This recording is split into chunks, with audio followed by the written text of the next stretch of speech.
Hey, I'm Scott. And I'm Chris. And this is Doxologic, where we help you think with your Bible.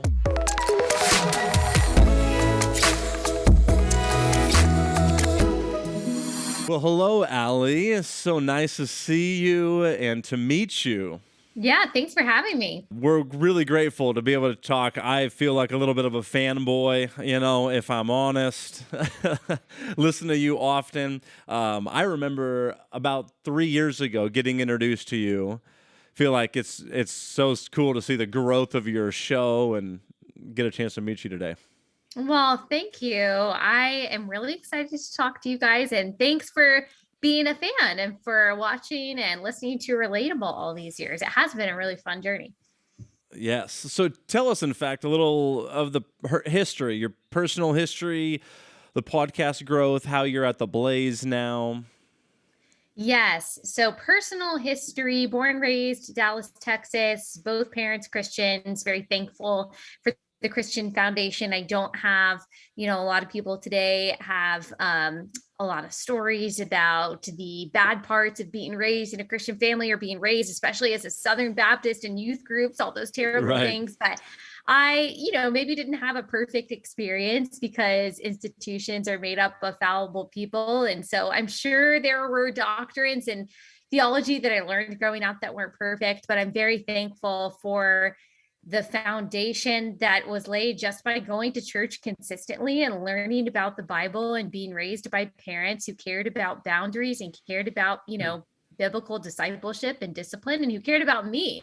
And so I'm thankful for a lot of the things that you hear Christians complain about. And, some of it's legitimate. I'm not trying to invalidate that. But when it comes to being raised in the church, sometimes you hear only horror stories today, especially when it comes to things like purity culture. Again, some of that is totally valid, but I think I just want to emphasize in my personal story a lot of the goods and the benefits that were given to me by just being raised in a Christian home and going to church often.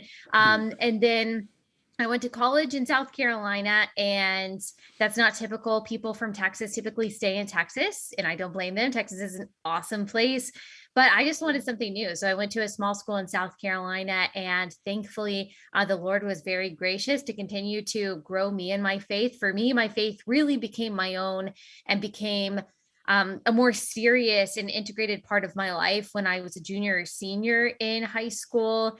And before that, I knew the gospel and I knew the Bible and all of that good stuff. And I'm grateful for that. But it wasn't until I was probably a junior in high school that I was challenged to start thinking about things for myself. And when I started reading things like C.S. Lewis and some other apologetics books, I just didn't realize that there was this whole intellectual side of Christianity that I hadn't even begun to explore. And that just created this love and this passion for me to care about not just what I believe, but why.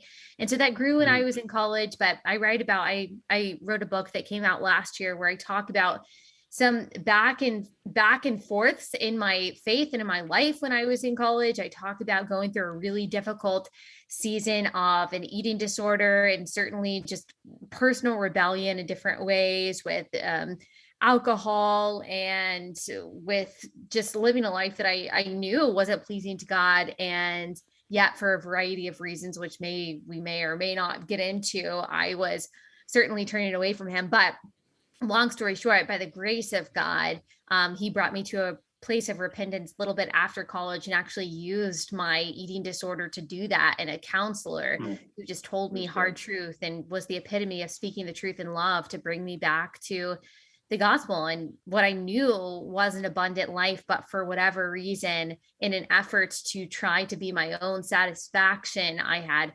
rejected for a period of time. But I'm so thankful that for the Lord's grace, for his mercy, for his faithfulness, that he is faithful when we're faithless, that he did allow that to just be a season, that he didn't just leave me to myself forever as he could have done, but that he did bring me back. And so that's part of my testimony. That was 2014. And so that was about 7 years ago now. And I am now a wife. I am a mom of 2, and I've got this podcast called Relatable. I realize now I'm like, this is a long answer to your question because I've added avenues in there, but I started doing what I do mostly in 2015. So a little bit after college, after college, I started in PR and social media, but I always knew I wanted to speak in front of people. That was something I was just passionate about. I just loved it. I've always loved speaking in front of people. I've always loved communicating. I wanted in one way or another to do what I'm doing now. I just didn't know what that looked like. In high school, it was Fox News. I didn't even know what a podcast was, but basically me speaking to college students about why they should vote in the 2016 election eventually evolved to me doing this. And the podcast itself started in 2018, and it's just grown since then. And so now we're coming up on 4 years of Relatable, and I'm so thankful to the Lord for how he's allowed me to use this platform imperfectly, but in an effort to inform particularly women about what's going on in the world from a biblical and politically conservative perspective. So I hope that is a sufficient answer to your first question. That's good. That's a great answer. That's a great answer. I just think, Allie, first of all, we just, again, love, respect you. Your voice is such a gift to the church, to the world at large, but the church in general. And, 2016, interesting political season, obviously, but where I feel like you started to emerge in terms of people around our community talking about you was around 2020. When everything happened with COVID, when everything came out about social justice. And one of the podcasts we did recently, or probably about a year ago, was this whole idea of seeing as pastors this sifting and shifting of the church, where like pastors' positions were being forced to come out, and people were hearing these things and they were responding in a way that, there's this musical chairs being played. And a lot of this is on positions that pastors are kind of forced to take in 2020, 2021, that kind of this window that we're in. And my question is, as far as I understand your background, you had to actually make a similar decision and leave a church, but you were kind of out in front in that way. I want to know, what was it? How did you know? What were you picking up on? What kind of got your conscience like to even start to think about this? And it was really before, I feel like, this bomb really went off of social justice in the church and wokeness and all of that stuff. You were kind of out ahead. What were you experiencing, seeing, hearing? Yes. So this particular pastor at this particular church, and I know people would know who this is, and it's not my desire to be gossipy at all, because I actually like this pastor has so much good to say. And I was actually just listening earlier, and just one of the most dynamic communicators of the gospel. But we left a church several years ago. It actually did not have to do with social justice at the time. It had to do with attitudes at the church and the difficulty I found there in getting involved. It was a million different obstacles that a couple that we had just moved from Georgia, and we just wanted community. That's what we needed. We felt like we had sound teaching in a lot of ways, and we just wanted community. And man, it was like an obstacle course to just get involved in a small group. And in a time when people are so struggling with being isolated, with being lonely, I understand that churches have to have particular systems, that things can't just be haphazard. You don't want your small groups to have 1 million people in them. There have to be systems and organization and boundaries and things like that. And I totally understand, but it also can't be impossible to the point to where it would turn someone away who is seeking community. And I'm thankful that we were established Christians. If we were new to the church, we probably would have thought, well, this whole Christian thing, they don't care at all about community or anything like that. So actually, as much as I would love to say, oh yes, it was just like this deep discernment from the Holy Spirit that I knew this church would kind of end up going woke, and I saw the writing on the wall at that point that we left this church, it was not about that. Now, could it have been guidance from the Holy Spirit, who did see what was to come in some ways? Maybe so, because that was actually a summer really at that same time where 5 police officers in Dallas were shot by a guy who advocated for the organization Black Lives Matter. And that particular church kind of did stand in the center of that. And I did not agree the side that they went on there. And so maybe there was some foreshadowing somewhere in there. But yes, kind of, I guess, to answer your question, even though it might not have been then, I did see for sure the social justice, in particular, the racial justice subset of social justice, seeping into and very much becoming popularized in conservative evangelicalism. I don't want to say earlier than most people, because I think a lot of people saw it early on, but more earlier than it became a mainstream conversation, earlier than it became what it is now in talking about critical race theory. And I don't know exactly what it was. Maybe I just spend a lot of time online, and so I saw what people were saying. Maybe I kind of felt it. I feel it most in female evangelicals. So it was probably in that world that I first kind of picked up on those signals that people are replacing holiness with empathy. And that's leading us to bad interpretations and bad definitions of what justice is, what love is, what compassion is. And it's infecting people's theology. So you just said a key word that I want to ask a follow-up question on: empathy. The empathy versus sympathy conversation that I doubt everyone even listening is really aware of, that can kind of catch fire in some circles. What are you seeing there right now? How are you thinking it through yourself? Yeah, so I did say that a few years ago. I kind of picked up on the fact that that was happening, but I can't give myself credit for being able to put words to it. I don't think when I started talking about this probably 4 years ago that I realized that empathy was the thing that had started to supersede the fruit of the spirit. Empathy is not a fruit of the spirit, but I actually heard other people talk about that. Probably a year ago, I started hearing people use the word empathy, and I just saw its prominence probably after last summer. And like you said, that's when you guys maybe started noticing the things I was saying more. That's because everyone was talking about Sure. empathy. And when you're like, you seem like, I wasn't, but when you seem like one of the only people that's saying no to empathy, you are kind of like, Stand out. yeah, Yeah. it makes it not in a good way necessarily, Right. not in a good way necessarily, at least at first, at least initially. What I found is that it is easier to be, it's easier to be late. It's easier to be late and right than early and right. And so when you're one of like the first people to say, hey, what happened to George Floyd was bad, but we don't know if racism is involved. We don't know if this means the police are systemically racist. We don't know if this is an indication that America is systemically racist. And by the way, here's some numbers that maybe discount that. And I don't know that posting a black square is actually what's called for right here. And if we're posting that just because we're scared that the world is going to say something to us, then that's not a good reason.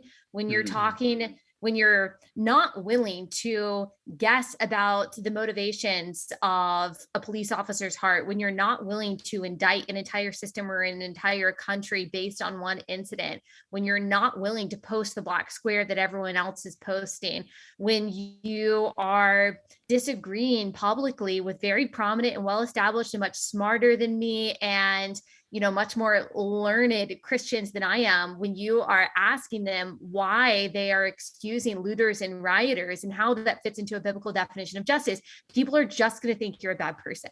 People are just going to think that you're a bigot, maybe that you're a racist, that you don't care. And it really took a few weeks of the just constant rioting and death and looting and the scene that Black Lives Matter also wants to denuclearize the nuclear family, and that they stand for everything that Christians who believe in the Bible stand against. It took a while for anyone, well, not anyone. There were people, of course, at the beginning who agreed with me, but for the people who disagreed with me to then kind of say, I see your point now. I see your point about what you were saying, and not to say that I was even close to the only person talking about that. There were plenty of people who were saying the same things that I was. And so I do think that a lot of the conservative evangelicals who, for whatever reason, adopted a very progressive view of what justice and love and compassion and so-called empathy are a year ago, I have seen some of them walk it back. I have seen some of them use that word empathy a little bit less and realize, oh, empathy has gotten us to a place where we are actually allowing so-called lived experience and someone's emotion to trump what is objectively true.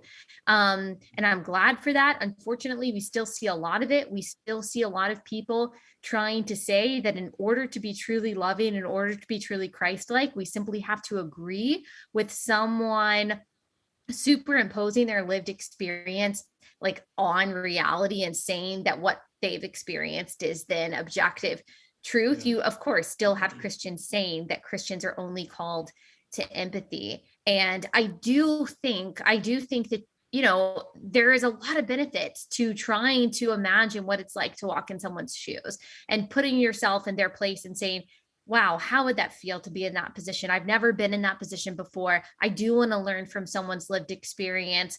That's all fine. But that putting yourself in someone's shoes and listening to their experience and even validating the feelings that they have from that experience is not the same thing as saying, okay, well, your experience and your feelings now dictate reality, because they don't. And that is the Yeah. complicated soup that a It's lot a of matter Christians are of finding themselves in. yeah. Right. Standpoint Yeah, we were epistemology. just gonna Yeah. say that. Yeah, standpoint I epistemology. I man it. I've heard that on your show a few different times and managed to drop that phrase into a sermon once. People were a little bit confused as to where I was going. I did my best. And the just thinking guys who you've had on as Yes. well, they're big on that phrase as Totally. well, and it's very much true. We're kind of toying with this idea of kind of connected to what you're saying of starting a school, because you're talking about worldview in a lot of ways with what's behind that.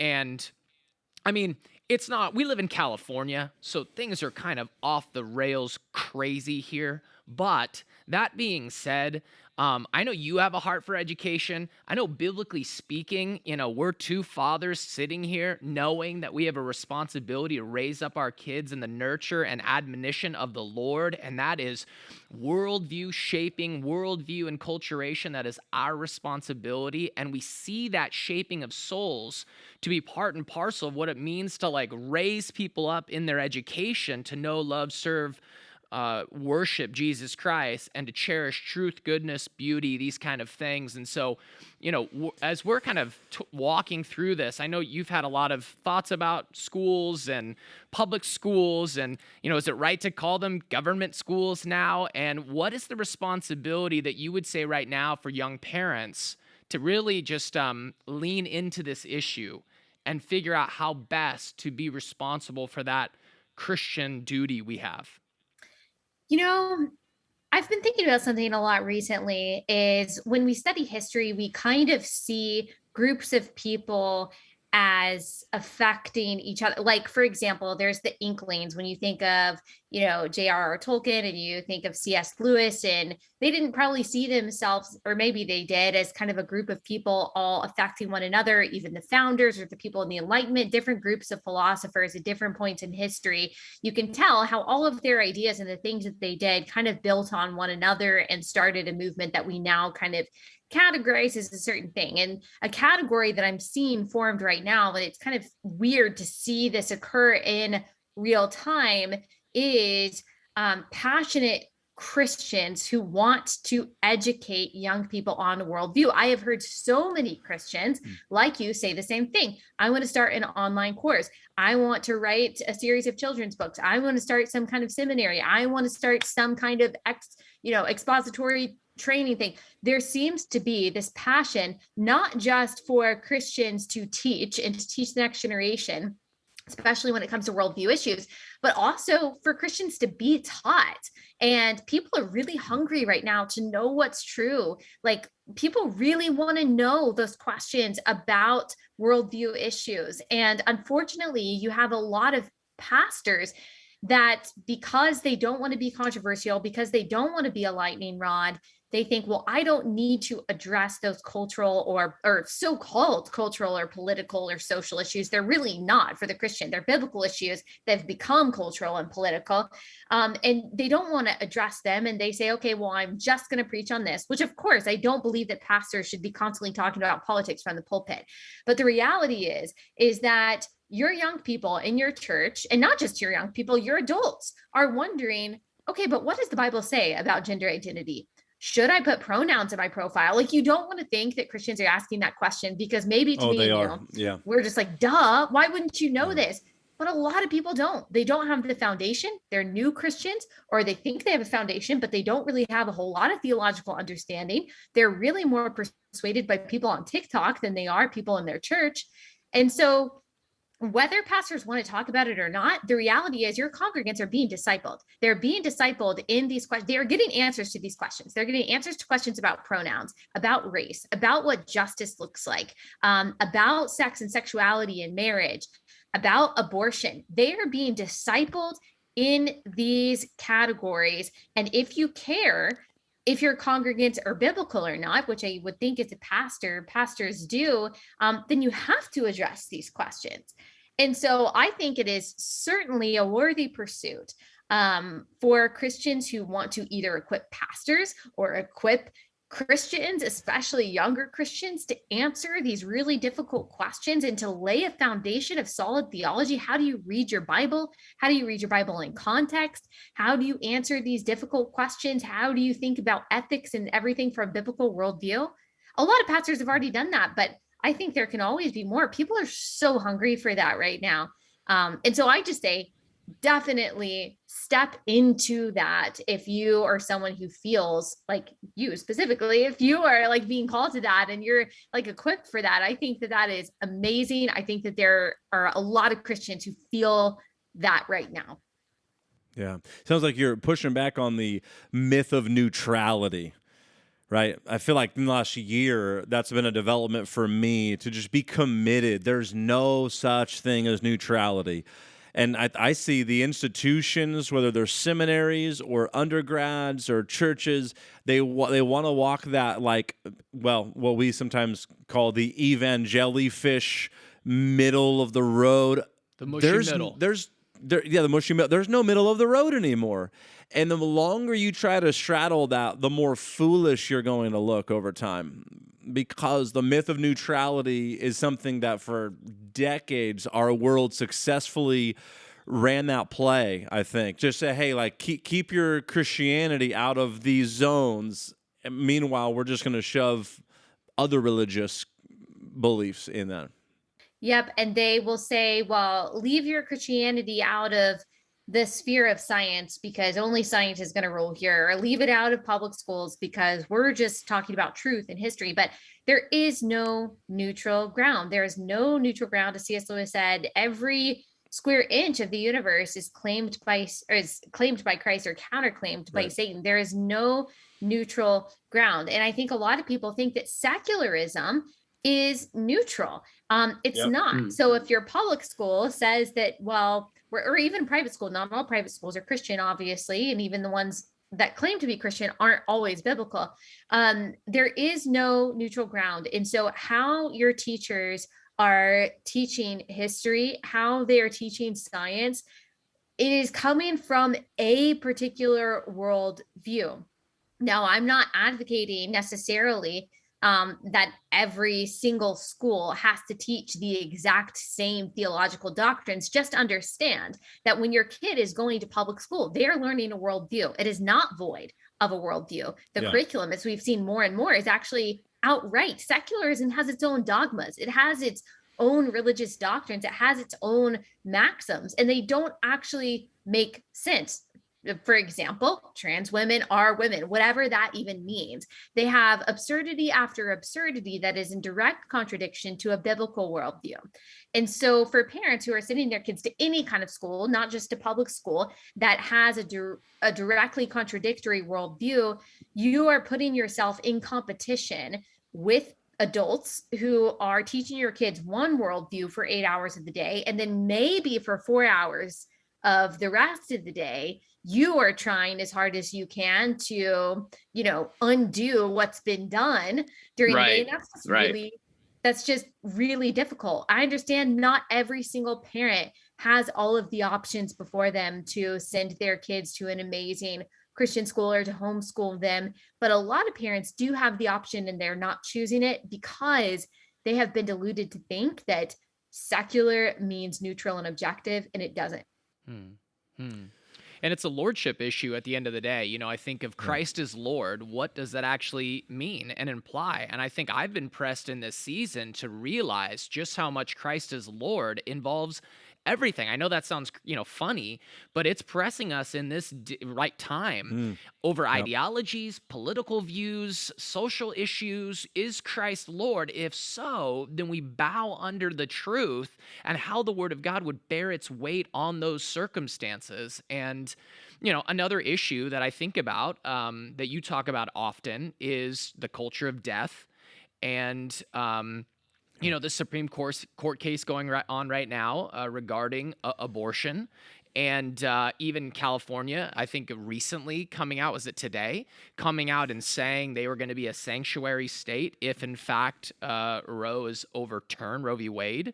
Some really, really sad stuff. Heartbreaking, honestly. And I know there's a lot of people praying. I know you've said that on your Twitter to just, hey, be praying for this. Any expectations, predictions, thoughts that you've had so far with that particular case?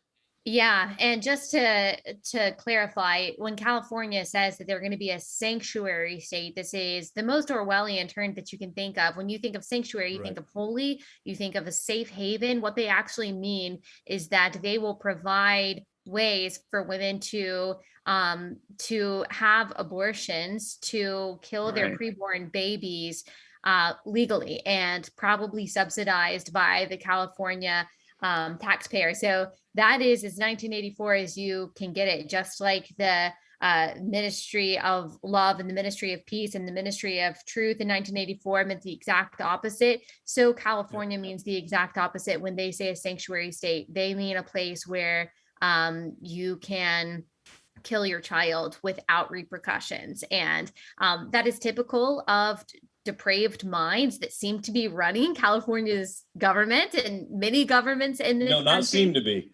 Not Yes, seem to be. yes. Most definitely. And so we're simply seeing Romans 1 take root and manifest itself in so Yeah. many different ways. As for Dobbs in particular, in case people don't know, that has to do with a Mississippi ban on abortion at 15 weeks. So 15 weeks, that's pretty well into the second trimester. And so think about that. Think about that. This is well into the second trimester. Mississippi simply said, hey, after this point, you can't have an abortion. Anytime before this, you can have an abortion. I'm not saying that I agree with that, but that's simply what the Mississippi law says.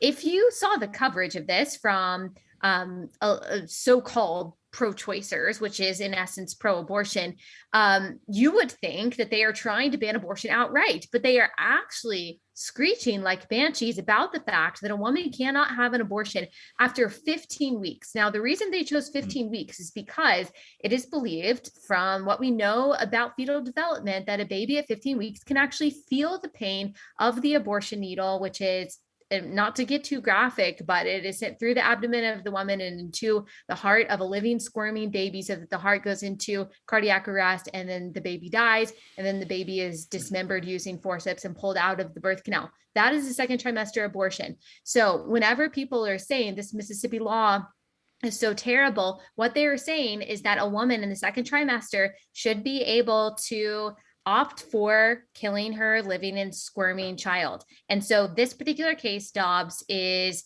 about whether or not this law in Mississippi can be upheld. If it can be upheld, if they rule that it can be upheld, which it's kind of looking like maybe they will, just based on kind of the history of the justices and how it looks like they might decide. then essentially that overturns Roe v. Wade. And I'm sure you guys already know all of this, but maybe your listeners don't. That would essentially overturn Roe v. Wade and Casey versus Planned Parenthood. Those are the two landmark abortion cases, which made abortion legal really through all 9 months. And that does not abolish abortion. Unfortunately, if Roe v. Wade is overturned, what that does is it allows it to go back to the states, which is why California is saying, of course, they're going to allow abortion no matter what. But it could allow a state like Texas or Mississippi to actually ban abortion outright. It would allow the people in each state to make a democratic process out of this abortion issue and decide what the constituents in each state want. And so it's interesting that the people, the side that's constantly talking about democracy, they are actually very afraid of the abortion issue becoming a democratic process. What they really want is demagoguery and a dictatorship coming from the judiciary. They don't want a democratic process when it comes to killing children. They just want everyone to be able to do it through 9 months. I do think, thank you for explaining all of that. I think about Jeff Durbin and Apologia guys and their End Abortion Now ministry. Man, I hope that's going to be such a boost for them, right? If it goes down to the states, because that's just one example of an absolute abolitionist goal, right? But we sometimes got to take the little W's first and scratch out one here and then expect more to come. Yep. Yeah. Well, hey, I know time's limited, Allie, and we so appreciate your time. If you have a few minutes, we were hoping to do some rapid fire questions, just personal, random, humorous, maybe, wherever you want to take them, and just going to give you some, and would love to hear your take. Does that sound all right? Okay. Sure. Awesome. All right. Worst interview you have ever had so far? Worst interview. Come on, name them. I can't name names, but I can think of some. Now, they're not really like ones that I have done, or like that I have been an interviewee in, because I can't think of like too many that have been terrible, but I can think of some interviews that I have tried to interview the other person. And it is like, oh my gosh, this is the worst and most difficult conversation that I've ever had. But you're not going to throw anybody under the bus. All right. We'll move on. That's okay. All I'm going to say is that it's happened. It has happened before. Not every interview that you do is easy. Sometimes you're like, wow, I thought this person was going to be interesting, and they're not. Train wrecks are real. Yes. Okay. Most fun you've had an interview. You willing to name that one? Funniest, most interesting, maybe? Ooh, I mean, it was very entertaining interviewing Donald Trump. Let me tell you, trying to like wrangle. I mean, he's funny. He's funny. He's a very personable person. Trying to get him to like answer the question that I asked and like bringing him back was actually fun. It was challenging. I've done so many interviews that I felt like I was kind of prepared, but obviously that one was the biggest name that I've ever interviewed. But I mean, there's been a lot of great, like when I interviewed John MacArthur, that was a huge deal for me too. That was intimidating, but I do feel like before I do those kind of intimidating interviews that the Lord does kind of like give me a peace, and that I'm able to kind of be calm and interview people even that I would probably be really starstruck by if I met them in person. But gosh, it's hard to name like on the spot like who the funniest people are, but yeah, I mean there's a lot of funny people. There's a lot of awesome people that I've interviewed, thankfully. Yeah, no doubt. Current favorite meal? Ooh, current favorite meal. Well, I've always loved Tex-Mex, and this is not just my current favorite meal. I would say always. Born and raised in Dallas, there's a place called Mi Casina, and they have something called sunset style fajitas, and it's like spicy queso and chicken and fried onions on top of that, rice in the middle, and you make like fajitas out of that with some guacamole. That would probably be Come on. like my last meal if I had to pick one. By the way, let me just tell you, because of your influence, my wife and I made our first Good Ranchers purchase after hearing it for months, and I'm telling you, it was unbelievable. So there's a free plug. I should have said that that's my favorite. It's okay. It's okay. I did it for you. It's delicious. No, thank you. Good Ranchers is awesome. Just a little plug. You can go to goodranchers.com/Allie and you can get /Allie. We don't have our own link, so you're welcome to use yours. That's all good. All right. Most important book you've read this year? Ooh. I'm looking over at my nightstand right now. Probably the Gulag Archipelago. I would say that is probably the most important, but now I'm looking, if you guys saw the little hutch that this computer was on, I look like a nutty professor. I have so many books that are just like piled one on top of the other. I did read Tactics finally by Greg Koukl at the beginning of the year. That's a classic that people have been recommending to me for a long time that I only just now. My wife's reading that right now. Yeah, she's reading it right now and really loving it. Really loving it. Yeah. Highly recommend it to people who are interested in just like defending not just their faith, but their position on cultural and social issues, things like that. So I'll go with both of those. Both of those taught me a lot. And how I can tell, I also read, what did I read? I read Abolition of Man, I think in January. And you can always tell like when a book is good, when it sticks with you and you find yourself thinking of different parts of it, just in random moments in your life. And those three, I would say that I do that with often. So who's the first book by? The first book, the Gulag Archipelago. Yeah. That is Alexander Solzhenitsyn. Okay. He's the one that Live Not by Lies was about. Yes, Rod Dreher's book, Live Not by Lies. He based that on Alexander Solzhenitsyn, who was a Russian dissident in Soviet Russia and wrote just about the gulags. And basically he essentially said, man has forgotten God. That's why we're here. Okay. So. All right. A few more. Besides Doxologic, which is ours, by the way, favorite Christian podcast you've discovered recently? Definitely. Actually, it's between two. So I really like R.C. Sproul's Renewing Your Mind. Now, for people who don't know, it's the late R.C. Sproul. So these are his like previous teachings that they've put into about like 26-minute podcasts. And then actually, so my favorite two Christian podcasts besides this one is it's hosted by two dead people. So R.C. Sproul, and then there's the Elizabeth Elliot podcast. So both of those podcasts take teaching, sermons, lessons that they taught. Some of them go back, like for Elizabeth Elliot, some of the talks were like from the 1980s and the 1970s.